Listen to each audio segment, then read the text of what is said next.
आज का जो वीडियो बनाने का मेन मकसद है वो है टैक्स के बारे में। बेसिकली कल हम अपने एक दोस्त को फ़ोन किए और उससे हम पूछे कि तुम इनकम टैक्स फाइल करते हो, तो वो क्या बोल रहा है कि मेरा तो अर्निंग है ही नहीं, तो फिर हम इनकम टैक्स फाइल कैसे करें।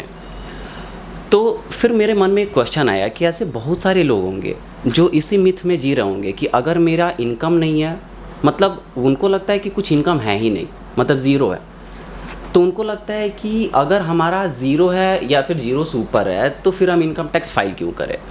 मतलब ये टैक्स का जो जंजाल है वो बहुत सारे लोग को समझ में नहीं आता है। हो सकता है आप में से भी बहुत सारे लोग होंगे जिनको ये समझ में नहीं आ रहा होगा। तो ये हम सोचे कि एक प्रॉब्लम है या फिर नॉलेज का कमी है बहुत सारे लोगों को, जिनको लगता है कि इनकम टैक्स वही रिटर्न करेंगे, यानी इनकम टैक्स वही फाइल करेंगे जिनका टैक्स स्लैब में होगा, मतलब जो गवर्नमेंट को टैक्स देंगे वही सिर्फ रिटर्न को फाइल करेंगे। तो ये पूरे टैक्सेशन सिस्टम को समझने के लिए हम ये वीडियो बनाने जा रहे हैं और इसके लिए हमारे साथ सोनू सर हैं जो इस पे पूरा अपना विचार रखेंगे, क्योंकि इनके पास पिछले 8 साल का एक्सपीरियंस है इस सेक्टर में। मतलब ये 8 साल से रियल प्रैक्टिस कर रहे हैं और इनके हज़ारों क्लाइंट्स हैं जिनको ये सर्विस प्रोवाइड कर रहे हैं। तो इस सेक्टर के ये काफ़ी महारथी इंसान हैं। तो हम इनसे जानेंगे कि ये पूरा टैक्सेशन सिस्टम होता क्या है और कितने टाइप के टैक्स होते हैं, बाकी इसमें क्या क्या टैक्सेस में जो भी ऑप्शंस या फिर जो कुछ भी होता है वो सारा हम समझेंगे इन्हीं से। पहले तो हम आपसे ये जानना चाहेंगे कि टैक्स होता क्या है। तो आप ये पकड़ लीजिए और फिर आप कॉलर पे लगा लीजिए, फिर क्वेश्चंस का एक एक करके जवाब दीजिए। टैक्स होता क्या है? बेसिकली टैक्स जो है वो एक कंपल्सरी लेवी होता है जो गवर्नमेंट कलेक्ट करती है, जो उसका वो है, जो कलेक्ट करने के बाद जो भी उसका एक्सपेंस है जो आम पब्लिक में वो वेलफेयर के लिए खर्च करती है। इसको एक समझेंगे एक कंपल्सरी लेवी है, मतलब मैंडेटरी आपको देना ही देना है, इसको आप अवॉइड नहीं कर सकते हैं। मतलब अगर आप कहना चाह रहे हैं तो ये कह रहे हैं कि अगर गवर्नमेंट टैक्स नहीं ले तो फिर देश नहीं चलेगा। ऑफ कोर्स देश नहीं चलेगा, चाहे जो भी हमको सोशल बेनिफिट्स मिलते हैं बाय द गवर्नमेंट वो हमको बेनिफिट्स नहीं मिल पाएंगे। मतलब रोड हो गया, लाइट हो गया, नाले हो गए, लाइट हो गई, इंफ्रास्ट्रक्चर हो गया, ये सब डिपेंड है आपके टैक्स के पैसे पे। जब गवर्नमेंट टैक्स कलेक्ट करेगी तो उन सारे पैसे का यूज़ जो है वो हम लोग के सोशल वेलफेयर के लिए गवर्नमेंट करती है। इसलिए टैक्स मैंडेटरी है और इसको कह सकते हैं गवर्नमेंट का कंपल्सरी लेवी है। मतलब लेवी का मतलब यहाँ पे लेवी का मतलब शुद्ध वर्ड में हम समझें तो आपने एक वर्ड सुना होगा रंगदारी, तो बहुत रस्ट वर्ड है, बट इसको लेवी का मतलब वही हुआ कि कंपल्सरी देना ही देना है। लेवी का मतलब जस्ट लाइक रंगदारी समझिए। अच्छा, तो ये जो टैक्स होता है ये कितने टाइप का होता है? देखिए बेसिकली टैक्स जो है ना वो 2 तरह के होते हैं, एक डायरेक्ट टैक्स और एक इनडायरेक्ट टैक्स। डायरेक्ट टैक्स में बेसिकली हम लोग को इनकम टैक्स और वेल्थ टैक्स कवर होता है, but now days wealth tax जो है वो एबॉलिश हो गया है, इनकम टैक्स चल रहा है। और इनडायरेक्ट टैक्स में हमारे पहले हुआ करते थे कस्टम्स थे, एक्साइज ड्यूटी थे, ऑक्ट्रॉय थी, बट नाउ डेज अभी हम लोग जीएसटी जो है इनडायरेक्ट टैक्स में कवर हुआ है। तो फिर ये डायरेक्ट टैक्स जो बोले उसमें आप 2 बताएं। हाँ, इनकम टैक्स और wealth tax, but wealth tax अभी एबॉलिश हो गया। तो क्या आप वेल्थ टैक्स के बारे में थोड़ा कुछ जानकारी दे सकते हैं हमारे व्यूअर्स को? वेल्थ टैक्स तो बेसिकली अभी इम्प्लीमेंट भी नहीं है, एबॉलिश हो चुका, बट वेल्थ टैक्स का मतलब है कि जो भी आपका वेल्थ का मतलब हुआ प्रॉपर्टी, जैसे आपने गोल्ड वगैरह ले रखा है या फिर ऐसा कुछ आपका इन्वेस्टमेंट्स वगैरह है ना, जिसको आप सेल आउट करते हैं, तो उस समय वेल्थ टैक्स का इम्प्लीमेंटेशन होता था। तो बेसिकली आप बोल रहे हैं कि टैक्सेस 2 होते हैं, एक होते हैं डायरेक्ट टैक्स और एक होते हैं इनडायरेक्ट। डायरेक्ट टैक्स में आपने एक तो बताया इनकम टैक्स और दूसरा आपने बताया वेल्थ टैक्स। हाँ। और इनडायरेक्ट टैक्स में अभी जो चल रहा है वो आपने जीएसटी बोला, यानी गुड्स एंड सर्विसेज टैक्स है। और कस्टम अभी 2 चीज़ चल रहा है। अच्छा, तो ये जो इनडायरेक्ट टैक्स होता है वो क्या होता है और डायरेक्ट टैक्स होता है वो क्या होता है? देखिए डायरेक्ट टैक्स जो है ना वो हमेशा पर्सन्स पे चार्ज होते हैं, मीन्स ये जो इनकम अर्न करता है वो डायरेक्टली उसी पर टैक्स चार्ज किया जाता है। जैसे हम इंडिविजुअल्स हैं तो अगर हम इनकम जो भी इनकम अर्न करेंगे तो हम अपने टैक्स किसी को शिफ्ट नहीं कर सकते हैं, वो हम अर्न करें तो हम ही को टैक्स देना पड़ेगा। बट इनडायरेक्ट टैक्स में क्या है कि हम टैक्स का जो बर्डन है ना ये शिफ्ट करते हैं अदर पर्सन्स में। इसका क्या मतलब हुआ? मतलब ये है कि अगर आप बात करें, कोई भी आप चीज़ परचेज करते हैं तो टैक्स आप खुद देते हैं जो बायर होता है, ये हो गया इनडायरेक्ट टैक्स। अच्छा, तो डायरेक्ट टैक्स देना गवर्नमेंट को क्या ज़रूरी है? देखिए, टैक्स तो दोनों देना मैंडेटरी है। अगर आप इनकम अर्न करते हैं तो उस केस में गवर्नमेंट को देना ही देना है। इससे आपके बहुत सारे फ़ायदे होते हैं। पहला है कि आप जब टैक्स का पेमेंट करेंगे अपनी ईमानदारी के साथ, तो गवर्नमेंट जो है आपके हित में काम करेगी, आपका देश का विकास होगा, नेशनल इनकम बढ़ेगा। तो इसलिए एक आपका एक दायित्व भी है एज अ देश के अगर नागरिक हैं तो आपका दायित्व भी बनता है कि ईमानदारी के साथ आप देश में सहयोग करें टैक्स के रूप में। एक एक करके इसको क्लियरफाई करते हैं। जैसे सबसे पहले कि जैसे हमने अपने मित्र को फ़ोन किया और बोला क्या आप इनकम रिटर्न फाइल करते हैं, तो बेसिकली हमको यहाँ पे दो वर्ड्स दिखाई देता है। एक दिखाई देता है इनकम रिटर्न फाइल और एक दिखाई देता है इनकम टैक्स पे। तो इन दोनों में क्या अंतर होता है? देखिए, इनकम टैक्स रिटर्न का मतलब ये है कि आपने जो भी इनकम अर्न किया किसी भी सोर्सेज से, उस इनकम को गवर्नमेंट को डिक्लेयर करना कि मेरे इसी सोर्स से इनकम है। बट गवर्नमेंट ने क्या करा कि उसने एक स्लैब रेट बनाया। ऐसा नहीं है कि आप अगर आप 1 रुपये भी कमाते हैं तो आपको टैक्स देना पड़ेगा। गवर्नमेंट पर स्लैब रेट बनाई हुई है जिसमें आपका 2.5 लाख तक अगर आपका अर्न इनकम है तो आपके वो टैक्स फ्री है, उस पर आपको टैक्स नहीं देना है। फिर आप 2.5 से 5 पे जाएंगे, उसका 5% का स्लैब रेट है। 5 से 10 जाएंगे, 20% का स्लैब रेट है। और ऊपर 10 के ऊपर जाएंगे तो आपको 30% का स्लैब रेट में फॉल करेंगे। तो ये कह सकते हैं कि इनकम टैक्स जो है ना, जैसे जैसे इनकम आपके बढ़ेंगे वैसे आपको क्या होगा, टैक्स का बर्डन भी आपके ऊपर बढ़ेगा। ये प्रोग्रेसिव टैक्स इसको बोल सकते हैं। इनकम प्रोग्रेस करेगा, टैक्स भी आपका प्रोग्रेस करेगा। तो मतलब इनकम रिटर्न फाइल करना और इनकम टैक्स पे करना, ये दोनों अलग अलग चीज़ हुआ? बिल्कुल, एक्चुअली हुआ सेम चीज़। बट क्या है कि अगर आपका इनकम 2.5 लाख तक है तो आपने रिटर्न फाइल किया, बट आपकी लायबिलिटी तब आएगी जब आपकी इनकम 2.5 लाख से क्रॉस करेगा। मतलब आप ये कहना चाहते हैं कि अगर हमारा इनकम ज़ीरो है, मतलब फॉर एग्जांपल 0 रुपया कमाते हैं या फिर 1 रुपया कमाते हैं, तो भी हम इनकम रिटर्न फाइल कर सकते हैं? कर सकते हैं। बट इनकम 2.5 लाख क्रॉस कर जाएगा तो सेक्शन 139 ऑफ इनकम टैक्स में आपको मैंडेटरी रिटर्न फाइल करना पड़ेगा, मैंडेटरी। ठीक है। कभी हम एक प्रोफेशनल टैक्स का भी नाम सुने हुए हैं। Professional tax basically state government का टैक्स होता है जो मिनिमम 1000 है और मैक्सिमम 2500 तक लगाया जा सकता है। 2500 तक। ये क्या है? स्टेट गवर्नमेंट का टैक्स है। मतलब ये क्यों लगता है? इसको बोलते हैं, एक और इसका नाम है टैक्स ऑन एम्प्लॉयमेंट।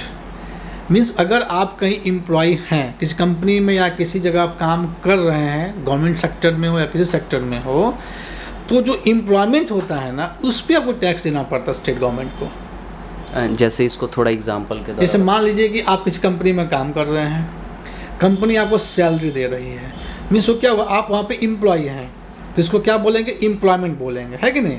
तो उस केस में इसका एक और नाम कहा गया tax on employment. Means company ने आपको एम्प्लॉयमेंट दिया, उस पर आपको टैक्स देना पड़ेगा और उस स्टेट गवर्नमेंट को देना पड़ेगा। तो इसका मैंडेटरी क्या है, मतलब कब है कि ये देंगे या फिर कब है कि नहीं देंगे? देखिए, इसमें जो है वो अगर आपकी इनकम जो है वो 3 लाख तक है तो आपको मैंडेटरी कोई ज़रूरत नहीं है टैक्स देने का, प्रोफेशनल टैक्स।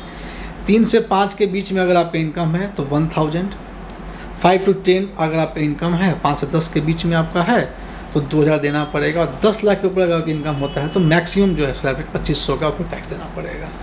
मतलब आप ये कहना चाह रहे हैं कि अगर हम 2.5 लाख तक अर्न करते हैं तो इनकम टैक्स में हमको टैक्स नहीं देना है। 2.5 लाख से ऊपर गए, 5 लाख तक, या फिर 5 से 10 गए, फिर 10 से ऊपर गए, तो वहाँ पे इनकम टैक्स भी देना है और प्रोफेशनल टैक्स भी देना है। मतलब ये दोनों देना कंपल्सरी है। इनकम टैक्स सेंट्रल गवर्नमेंट का हो गया, और आपका जो प्रोफेशनल टैक्स है जिसका हमने एक और नाम बताया टैक्स ऑन एम्प्लॉयमेंट, ये स्टेट गवर्नमेंट का टैक्स है। ये एम्प्लॉयमेंट पे ही लगता है। बेसिकली अगर हम समझ पा रहे हैं तो आप ये कहना चाहते हैं कि अगर हमारा इनकम 7.5 लाख है तो हम उस पे इनकम टैक्स दिए, वो सेंट्रल गवर्नमेंट यानी केंद्र सरकार को चला गया, और हमारे ऊपर प्रोफेशनल टैक्स भी लगेगा, और वो प्रोफेशनल टैक्स स्टेट गवर्नमेंट यानी राज्य सरकार को जाएगा। बिल्कुल बिल्कुल। अच्छा, ये इनकम टैक्स देना से मेरा पैसा तो चलिए ठीक है कि एक ईमानदार नागरिक होने की वजह से हमको देना है ताकि देश आगे बढ़ेगा, लेकिन इसके अलावा भी क्या कोई कारण है कि हमको देना ही होगा, मतलब देने से कुछ फ़ायदा, नहीं देंगे तो मेरा पैसा बच जाएगा, तो क्यों हम देंगे? देखिए, पहला चीज़ क्या है कि अगर आप देश के नागरिक हैं तो आपकी ये दायित्व तो है कि आप गवर्नमेंट को ट्रू एंड फेयर वे में आप जो है इनकम का डिक्लेरेशन करें। इसके फ़ायदे ये हैं, ठीक है, मान लिया जाए कि आप टैक्स स्लैब में नहीं हैं, बट अगर आप ईमानदारी के साथ अपने इनकम का डिस्क्लोजर कर रहे हैं तो कल के डेट में अगर मान लिया जाए कि आपने थोड़ा पैसे इकट्ठा करके आपने कोई प्रॉपर्टी परचेज की या ऐसा कुछ इन्वेस्टमेंट किया, तो अगर आपने रिटर्न फाइल नहीं किया तो उस इनकम को या फिर उस इन्वेस्टमेंट को हम लोग अनडिस्क्लोज इन्वेस्टमेंट भी ट्रीट किया जा सकता है। मीन्स अगर आप रिटर्न फाइल करते हैं और सेम अमाउंट का आपके पास कोई इन्वेस्टमेंट या प्रॉपर्टी खड़ी है तो उसको ब्लैक ट्रीट नहीं किया जा सकता है, क्योंकि जो भी आपने इन्वेस्टमेंट किया आउट ऑफ इनकम, तो ये जस्ट एक प्रूफ हो गया गवर्नमेंट का, हमने इनकम अर्न किया, हमने आपको डिस्क्लोजर दिया and out of this incomes हमने इतने का इन्वेस्टमेंट रेज किया। मतलब बेसिकली आप ये कह रहे हैं कि अगर हमने गवर्नमेंट को दिखाया कि साल भर में हम 7 लाख रुपया कमाएं, तो 7 लाख रुपए की प्रॉपर्टी अगर मेरे पास होगी या फिर मेरे पास कैश होगा जो भी, तो उतना पे अगर कभी हमारे ऊपर कोई भी तरह का कोई भी फाइल आता है तो हम बोल सकते हैं कि जितना हमने दिखाया था उतने का प्रॉपर्टी मेरे पास है, तो उस पर किसी प्रकार का कोई फाइन या फिर पेनल्टी नहीं लगेगी। कोई पेनल्टी नहीं है। चाहे कल के डेट में मान लो आपके ऊपर रेड हो गया, इनकम टैक्स का रेड पड़ गया, तो आपका इनकम को रिटर्न देखा जाएगा, प्लस आपके इन्वेस्टमेंट जो आपकी प्रॉपर्टी है उसका वैल्यूएशन किया जाएगा, देखा जाएगा।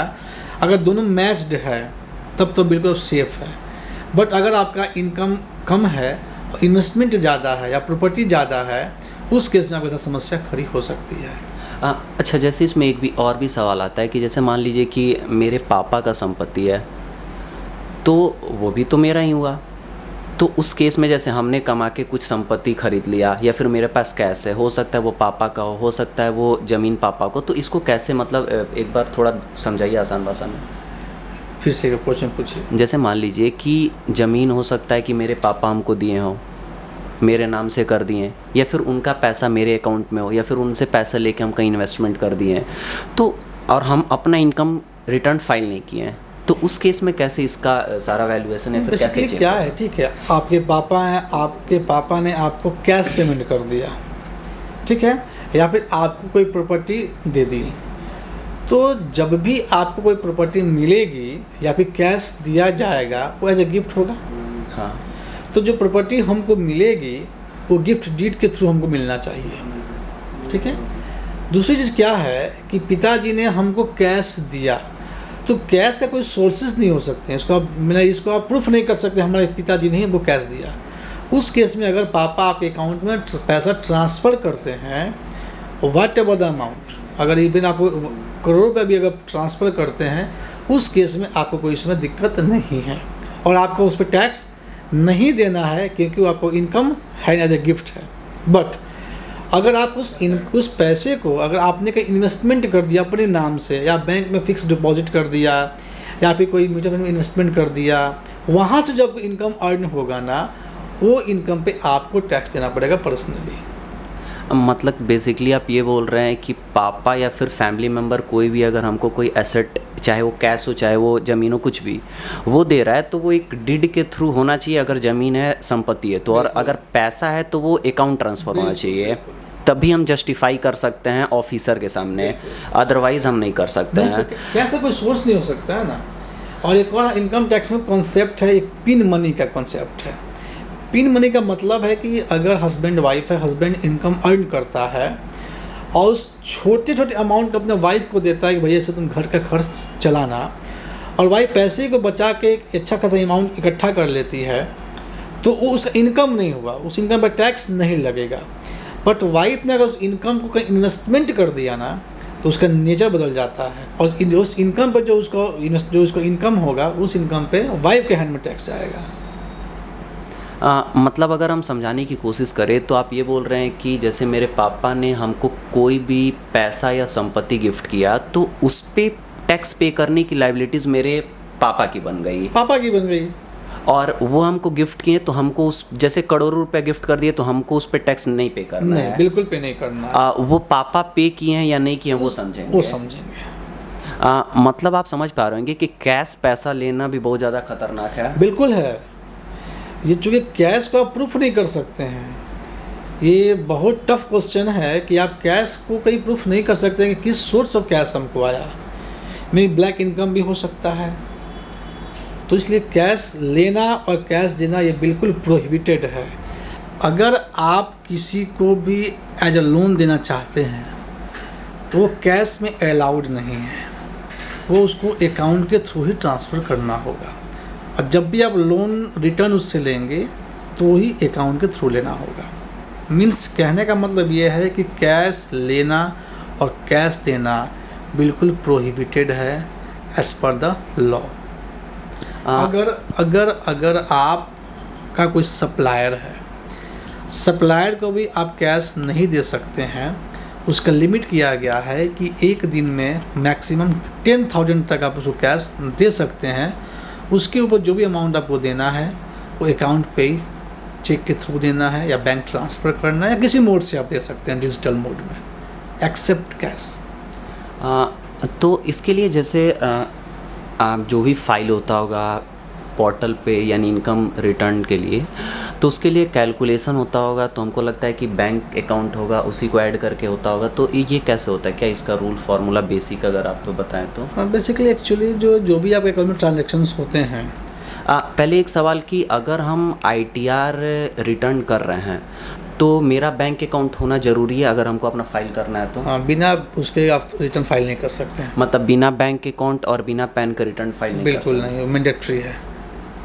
ठीक है। तो एक बात और कि जैसे हम बैंक जाते हैं और बोलते हैं कि हमको लोन लेना है, तो एक शब्द में बोलता है कि ITR फाइल करते हैं कि नहीं, तो क्या लोन लेने के लिए ITR ज़रूरी है? बिल्कुल, इसलिए ज़रूरी है कि बैंक जो है आपके पास क्या रियल एसेट है उस पर उसको ट्रस्ट नहीं है, उससे उसको मतलब भी नहीं है।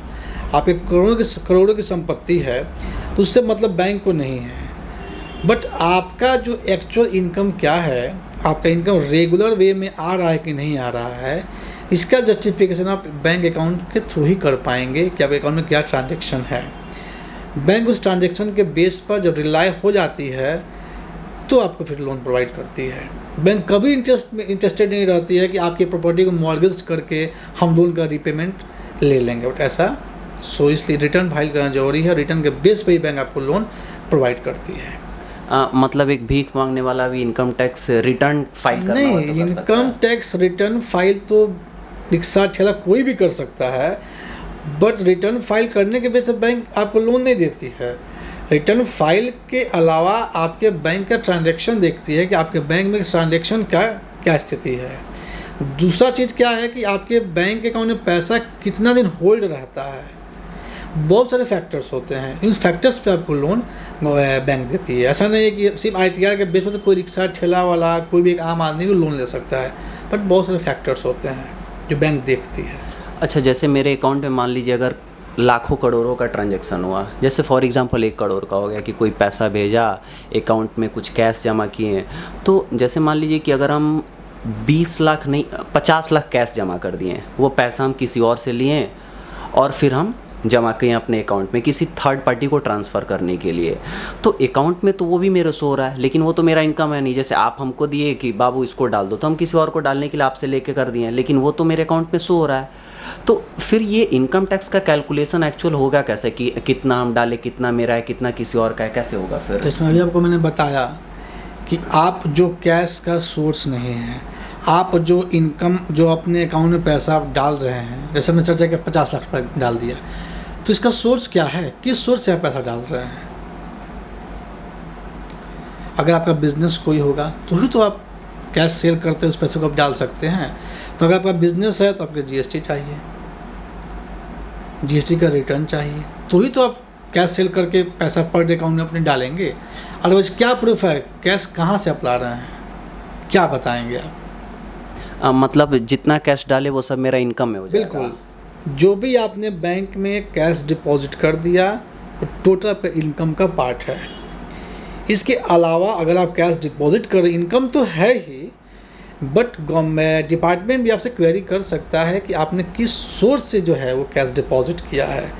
ना ही आपको कोई बिजनेस है, ना ही आपको कोई वैसा कोई बिजनेस होता है जो आपको बैंक में अकाउंट में पैसा ट्रांसफ़र हो रहा है। तो टोटली इसको जो है ना वो ब्लैक ट्रीट किया जा सकता है और आपके ऊपर टैक्स, इंटरेस्ट, पेनाल्टी, इम्प्रिजनमेंट भी किया जा सकता है। मतलब अगर 50 लाख रुपए हम अपने अकाउंट में कैश डालें तो हमको पूरा 50 लाख पे टैक्स देना होगा? बिल्कुल, अनडिस्क्लोज्ड इनकम हो गया ना। तो सेक्शन 69 कहता है कि अनएक्सप्लेन्ड इनकम पे या कैश पे आपको 100% का पेनल्टी इम्पोज किया जा सकता है। टैक्स तो लगेगा ही लगेगा, टैक्स के अलावा सेपरेट होता है पेनल्टी। ये दोनों चीज़ आपके ऊपर इम्पोज किया जा सकता है। पेनल्टी का मतलब फ़ाइन बोल रहे हैं आप? हाँ, फाइन पेनल्टी। अच्छा, जैसे मान लीजिए कि मेरे पास बेसिकली आजकल क्रेडिट कार्ड का काफ़ी ज़्यादा डिमांड चल रहा है, तो मेरे पास है क्रेडिट कार्ड, हम किसी तीसरे आदमी को दे दिया शॉपिंग करने के लिए, वो मेरे क्रेडिट कार्ड से शॉपिंग कर लिया। मान लीजिए कि मेरा 1 लाख का लिमिट है, वो हर महीने 80-80 हज़ार रुपये का शॉपिंग कर रहा है। तो अगर ऐसे 12 से देखें तो काफ़ी मतलब 1 साल का देखें तो काफ़ी ज़्यादा अमाउंट हो गया। तो अगर जैसे मान लीजिए लगभग 10 लाख का शॉपिंग कर लिया 12 महीने में मेरे कार्ड से, हर महीना शॉपिंग कर रहा है, फिर पेमेंट कर दे रहा है, शॉपिंग कर रहा है, पेमेंट कर दे रहा है, तो और लास्ट में हम दिखा रहे हैं कि मेरा इनकम मात्र 1.5 लाख रुपया है। मतलब शॉपिंग हम अपने क्रेडिट कार्ड से किए 15 लाख 10 लाख रुपए का, भले वो कोई और किया, कार्ड मेरा है, फिर वो हमको पैसा दे रहा है, फिर हम जमा कर रहे हैं और हम अपना इनकम दिखाए कि मात्र मेरा 1.5 लाख रुपए इनकम है। तो इस कंडीशन में कैसे क्या होगा? देखिए, मैंने एक्चुअली बताया कि जो क्रेडिट कार्ड है ना वो आपके पर्सनल यूज के लिए होता है, बट आपका जो क्वेश्चन है ना वो फ्रीक्वेंट आप यूज कर रहे हैं किसी और के पर्पस के लिए, जो बिल्कुल गलत है। किसी और के पर्पस के लिए, क्योंकि उसमें रिवॉर्ड पॉइंट्स और एक्स्ट्रा बोनस हमको मिल जाएगा। तो रिवार्ड पॉइंट लेंगे ना तो गवर्नमेंट उससे ज़्यादा रिवार्ड आपसे ले लेगी, क्योंकि क्रेडिट कार्ड अगर पर्सनल यूज के लिए होता है कि आप उसका पर्सनल यूज करिए, उसका रिपेमेंट करिए। बट आपने क्या करा कि उनका सामान खरीदना है, मैंने उनका परचेजिंग करा दिया, उनका परचेजिंग करा दिया और हाउस को कैश डिपॉजिट कर रहे हैं। कभी कभार चल सकता है, मेरे मित्र हैं, मेरे रिलेटिव्स हैं, उनको कुछ परचेजिंग करा, मैंने करा दिया, एक आध वे में चलेगा, बट इसको आप रेगुलर बेसिस पे करते हैं ना, ये काफ़ी पेनफुल हो जाएगा आपके लिए और ये दिक्कत हो जाएगी आपको। मतलब अपना क्रेडिट कार्ड दूसरे को इस्तेमाल करने के लिए बिल्कुल नहीं दें। टैक्स स्लैब का जैसे क्या स्लैब्स हैं और कैलकुलेशन उसका कैसे होता है? इनकम टैक्स स्लैब में बेसिकली जो है, अगर आपका इनकम 2.5 लाख तक है तो आपको कोई टैक्स का पेमेंट नहीं करना है। 2.5 से 5 के बीच में अगर आपका इनकम है तो 5% टैक्स देना है। 5 से 10 के बीच में अगर आपका इनकम है तो 20%, और 10 के ऊपर आपका इनकम होगा 10 लाख के ऊपर, उस पर आपको 30% टैक्स देना है। जैसे 5 लाख तक है तो हमको टैक्स पे करना पड़ेगा? 12,500 का टैक्स पेमेंट करना है। 4,98,000 या 4,99,999? यहाँ पे क्वेश्चन आया ना, रिबेट। अच्छा, गवर्नमेंट ने एक चीज़ इम्प्लीमेंट किया सेक्शन 87A में, उन्होंने कहा कि जो भी पर्सन्स इनकम अर्न करते अप टू 5 लाख उनको हम छोटे टैक्स पे ट्रीट कर सकते हैं, और उनको कहा कि जो भी इस पे ऊपर टैक्स बनेगा ना, हम मैक्सिमम 12,500 तक का रिबेट दे सकते हैं। जैसे आपने कहा कि किसी के व्यक्ति का इनकम 4,99,999 हो गया, 5 लाख इनकम हो गया, तो 5 पे इनकम उसका टैक्स बना 12,500 रुपया।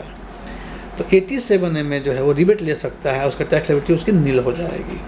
मतलब 2.5 लाख पे एक तरीके से रिबेट मिल रहा है। हाँ, बट बस कंडीशन इज़ दैट कि इनकम 5 लाख तक ही होनी चाहिए। अगर इनकम 5 लाख 1 रुपया हो जाएगा ना, फिर आपको रिबेट नहीं मिलेगा और 12,500 का आपको टैक्स लग जाएगा, नो डाउट। एक बेसिक क्वेश्चन है ये कि जैसे 5 लाख का मतलब क्या हुआ कि अगर 5 लाख डिवाइडेड बाई 12 करें तो मतलब अगर मेरा मंथली इनकम मान लीजिए कि इतना है कि वो 5,20,000 पहुंच जाता है, तो क्या हम टोटल को इनकम में दिखाएंगे या फिर खर्चे को छाट के, या फिर कैसे होगा? ये डिपेंड करता है ना कि आपका बिजनेस है कि आपका सैलरी है। अगर सैलरीड पर्सन है तो नहीं, सैलरी के केस में कोई एक्सपेंस अलाउड नहीं होता है। आपको आपकी एम्प्लॉयर से जो भी मिलता है, जो भी कुछ भी मिले, वो सैलरी का पार्ट है, मतलब वो टोटल इनकम का पार्ट है। Total income. बच्चे का स्कूल फी दे रहे हैं तो कुछ भी, अब बच्चे का ट्यूशन फीस दे रहे हैं तो आपका पर्सनल एक्सपेंस है ना, कि इसमें आप एक्सपेंस क्लेम नहीं कर सकते हैं। मतलब अगर 5,20,000 टोटल हम कमा रहे हैं सैलरी से, तो टैक्स हमको देना पड़ेगा, उसके बाद आप जो खर्चे करना करिए। हाँ, आपने टैक्स दे दिया, आपका पूरा वाइट इनकम हो गया, आपको जो करना है सो करिए, बट 5-20 के बाद आप कोई एक्सपेंस क्लेम नहीं कर सकते हैं। सैलरी के केस में कोई भी एक्सपेंस अलाउड नहीं होता है, आपका पर्सनल जगह एक्सपेंस होता है, कोई आपको एक्सपेंस अलाउड नहीं होगा, पूरे इनकम पर टैक्स लगेगा। मतलब बेसिकली आप ये समझे कि जहाँ तक हम समराइज़ करके बता रहे हैं कि इनकम रिटर्न फाइल कोई भी कर सकता है, टैक्स वही देगा जो उस क्राइटेरिया में आएगा। बिल्कुल। दूसरा कि अगर आप इनकम रिटर्न फाइल कर रहे हैं, चाहे वो आप टैक्स दे रहे हो चाहे वो टैक्स नहीं दे रहे हो, अगर आप इनकम रिटर्न फाइल कर रहे हैं तो बैंक से लोन लेने में मदद होगा, यानी बैंक आपके इनकम को देख पाएगा तो ही वो लोन दे पाएगा। क्योंकि अगर उसके पास कोई डॉक्यूमेंटेशन प्रूफ नहीं है, मतलब आपके पास कोई ऐसा डॉक्यूमेंट नहीं है कि आप उसको बता सकें कि हाँ हमारा इनकम है, तो फिर वो लोन नहीं देगा, उसको ऑन पेपर चाहिए। बिल्कुल बिल्कुल, ऑन रिकॉर्ड चाहिए उसको। ऑन रिकॉर्ड चाहिए। तीसरा कि आप जो भी सैलरीड पर्सन है तो कमाते हैं, वो सारे आपकी इनकम में आएगा। आप ऐसा नहीं कर सकते हैं कि ये मेरा बच्चे का स्कूल फ़ी हो गया, ये ट्यूशन फ़ी हो गया, तो आप उसका छूट लेके मतलब उसको घटा के और फिर आप इनकम नहीं दिखा सकते हैं। बिल्कुल। लेकिन कुछ ऐसे भी चीज़ें होंगी जिसको घटाया जा सकता है। बिल्कुल, बहुत सारी चीज़ है। इस इनकम टैक्स में जो है वो सेक्शंस डिफाइन किए गए हैं। सेक्शन 80C से सेक्शन 80U तक जो है वो डिडक्शंस का सेक्शंस है। सारे सेक्शंस अलग अलग है। जैसे हमने एक 80C जो है बहुत ब्रॉड इसमें चीज़ कवर करता है, जैसे कि LIC का प्रीमियम हो गया, बच्चों के स्कूल के ट्यूशन फीस हो गया। अब इसमें भी कंडीशन क्या है, बच्चे स्कूल जाते हैं तो ट्यूशन फीस है, डेवलपमेंट चार्ज है, ट्रांसपोर्टेशन फीस है, इन सब का बेनिफिट नहीं मिलता है, सिर्फ और सिर्फ ट्यूशन फीस का बेनिफिट मिलता है। मतलब स्कूलिंग बोल रहा है। स्कूलिंग में स्कूल का जो ट्यूशन फीस होगा ना, सिर्फ वही आपको रिबेट होगा। मतलब सेक्शन 80C से और 80U तक दिए गए हैं अलग अलग सेक्शंस के, किसका आप रिबेट ले सकते हैं, किसका आप नहीं ले सकते हैं। अब आपके वो कौन सा सेक्शन कवर करेगा, आपका इन्वेस्टमेंट कहाँ है, इस पे डिपेंड करता है कि आप किस सेक्शन में फॉल करेंगे। बट ज़्यादा जो भी मेजर आइटम जो होते हैं ना, वो सेक्शन 80C में कवर करते हैं। LIC हो गया, बच्चे का ट्यूशन फीस हो गया, उसके बाद आपको PPF हो गया, PF हो गया, NPS हो गया, हाउसिंग लोन का प्रिंसिपल अमाउंट का रीपेमेंट हो गया। तो बहुत सारे इसमें चीज़ जो है कवर आइटम्स हमारे कवर करते हैं सेक्शन 80C में।